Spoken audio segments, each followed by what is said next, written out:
All right, let's talk about the factors that influence the cost of your website. As we've talked already, you can see that a website is a lot of moving parts. There's a lot of things that are going to affect the price. So once you take this plan that you get from the portal and you start to shop it around, where a lot of people get confused is there's going to be a huge disparity in a lot of cases of pricing. I hear all the time like, oh, someone quoted $1,000 and some person quoted $20,000. And I want to sort of speak to that so that as you go into interviewing and hiring, your mind is open to what the potential variables could be. And I made a list and I'm just going to go through it quickly. So the first one is something we've already talked about as well, informational versus conversion rate optimized. An informational website is just that. It is information on a website. It looks good, but there's not a lot of there's not a lot of strategic thought, copywriting, infographics. Like it's just information. But if you're looking for that conversion optimized website, which we've discussed before, you now have the copywriters in there and you have a UX consultant potentially. And there's a lot more thought and intentionality that goes into a conversion rate optimized website. So number one, that decision, informational versus conversion rate optimized. Number two, the skills of the person. If you're hiring someone from like a freelancer site like Upwork or something like that, I hear this all the time because we're not cheap. Like we're definitely in the higher end pricing wise. I hear all the time like, I'd love to work with you, but I'm going to hire someone cheaper, and that's absolutely fine. But just keeping in mind that cheaper is not necessarily better. In the world of tech, in the world where there's so much margin for error, you want to hire as much experience as you can afford. Um, in my experience, having worked with developers who are super cheap and developers that are super expensive, in my experience, freelance, like hiring them to work for me, the ones who have more experience are more expensive, but there's way less mistakes, way less confusion, way more efficiency because they know how to do it properly.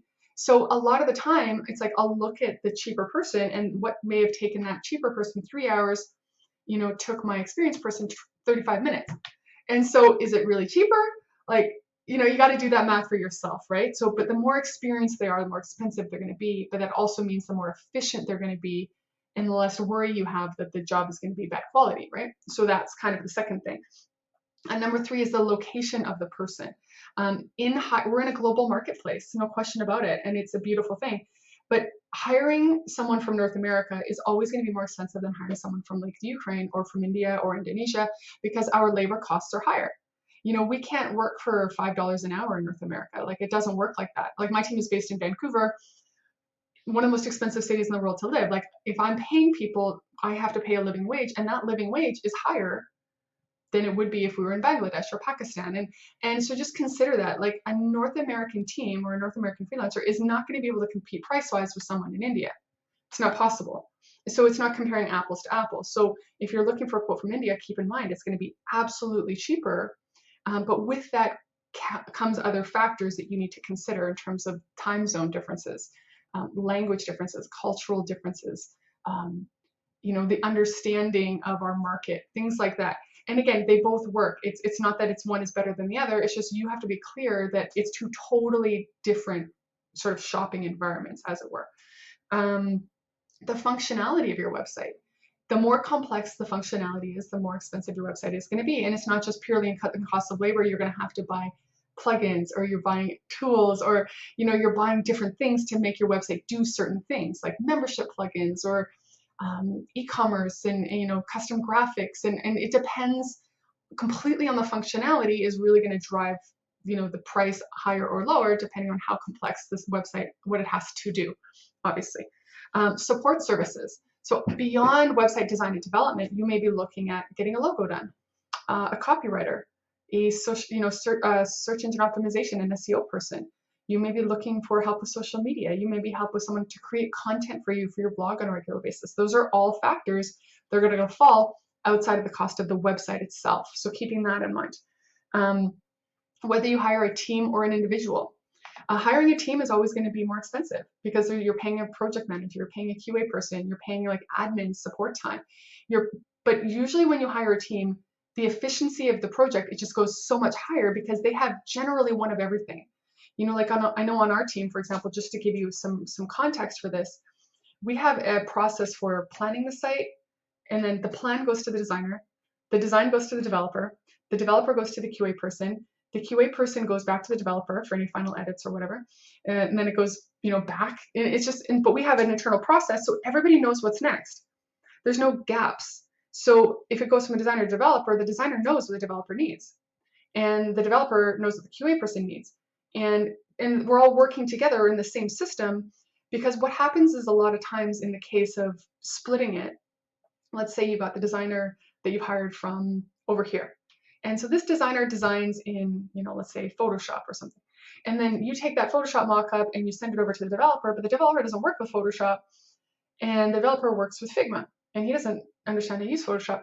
And so now you've got this communication problem, and then if the developer has any questions about the design, he has to talk to the designer, but they don't know each other, and it just kind of creates this sort of messy flow, and you're usually stuck in the middle.